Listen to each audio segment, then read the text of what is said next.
We know domestic violence accounts for roughly a third of all of Rockford's violent crime. And inside those homes, when police are called, many times are children listening, watching, and absorbing that chaos. 13 News reporter Mary Sugden shows us how this trauma impacts our most vulnerable bystanders, our children. If you're unsure how domestic violence is shaping our community, Rockford Police Chief Dan O'Shea says look no further than the Juvenile Justice Center. 75% of our juvenile offenders for violent crimes have been either a victim or a witness to domestic violence earlier in their life.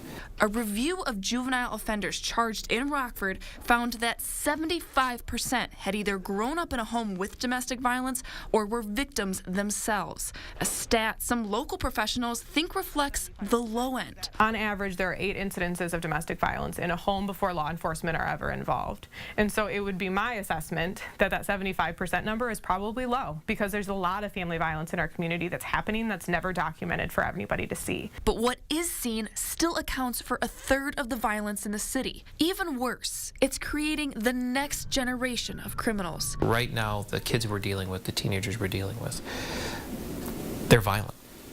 There are some that just, we're not going to save them. And they're going to juvenile, or they're going to prison, or they're going to end up dead.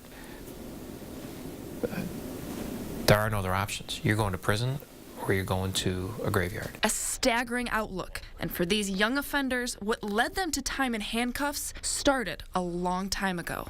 50% of the time when there's instances of domestic violence in the home, there's also co-occurring child abuse.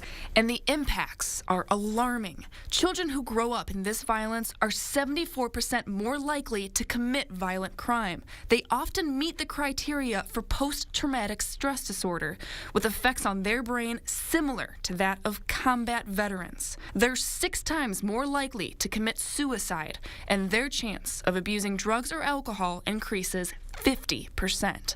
We're talking about kids that are going to struggle with poor educational outcomes, developmental delays, mental health issues and substance abuse issues, teen pregnancy, juvenile delinquency, gang involvement. And once these children grow up and navigate their own relationships, the data shows that 1 in 3 are doomed to repeat the cycle, either as an aggressor or the victim. It just becomes a cycle. I mean, the kids, they see this behavior at home, then they repeat what they're seeing at home in the community or when they're forming relationships, and then it just repeats. You might scratch your head and think, who would do that?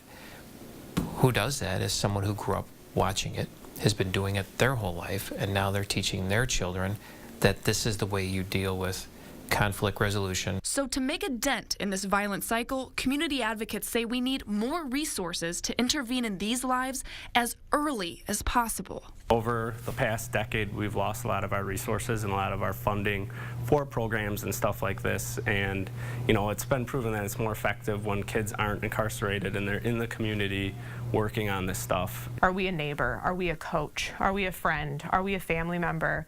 And what are we doing to model appropriate and healthy behavior for children as it relates to intimate partner relationships, but also any relationship? Breaking the cycle so all kids get a chance at a happy, healthy life instead of carrying on a tragic family legacy.